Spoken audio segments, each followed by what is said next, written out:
एक ऐसी नदी जो इतनी विशाल थी कि समुद्र को भी ललकारती थी। लेकिन आज जहां कभी पानी बहता था, वहां सिर्फ रेगिस्तान की खामोशी है।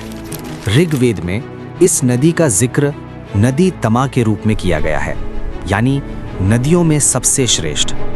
एक ऐसी नदी जो इतनी विशाल थी कि समुद्र को भी ललकारती थी।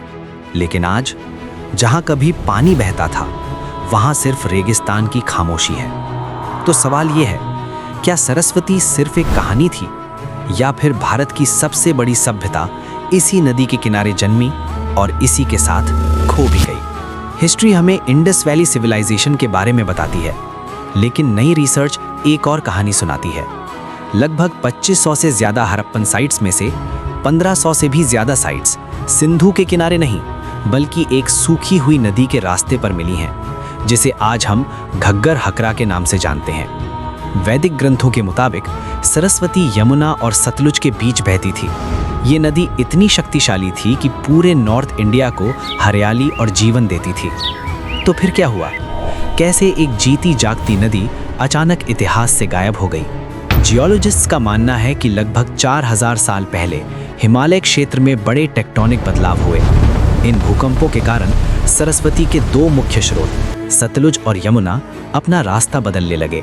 सतलुज मुड़ गई पश्चिम की तरफ और यमुना पूरब की तरफ। सरस्वती, जो कभी एक महानदी थी, अब सिर्फ बारिश के पानी पर निर्भर रह गई। धीरे धीरे मानसून कम हुआ, जलवायु बदली और ये महान नदी धरती के नीचे समा गई। इसी दौर में हड़प्पन सभ्यता के लोग अपने शहर छोड़कर साउथ और ईस्ट की तरफ प्रस्थान कर गए।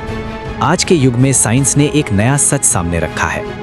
इसरो और नासा के सैटेलाइट्स ने राजस्थान के रेगिस्तान के नीचे पुराने पेलियो चैनल्स को पहचाना है, ऐसे नदी के रास्ते जो आज सतह पर दिखाई नहीं देते। जब इन जगहों पर खुदाई की गई तो 50-60 फीट नीचे मीठा पानी मिला। ये पानी आज के मॉनसून का नहीं, बल्कि हजारों साल पुराना ग्लेशियर से आया हुआ पानी है। कार्बन डेटिंग और जियोलॉजिकल स्टडीज इस बात की पुष्टि करती हैं कि ये वही जल है जो कभी सरस्वती का हिस्सा था।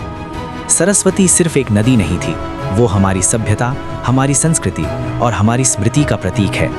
आज भी प्रयागराज जैसे तीर्थों में उसे गुप्त रूप में गंगा और यमुना के साथ बहते हुए माना जाता है। साइंस और फेथ का ये संगम हमें याद दिलाता है कि इतिहास कभी पूरी तरह मरता नहीं, वो बस अपना रूप बदल लेता है।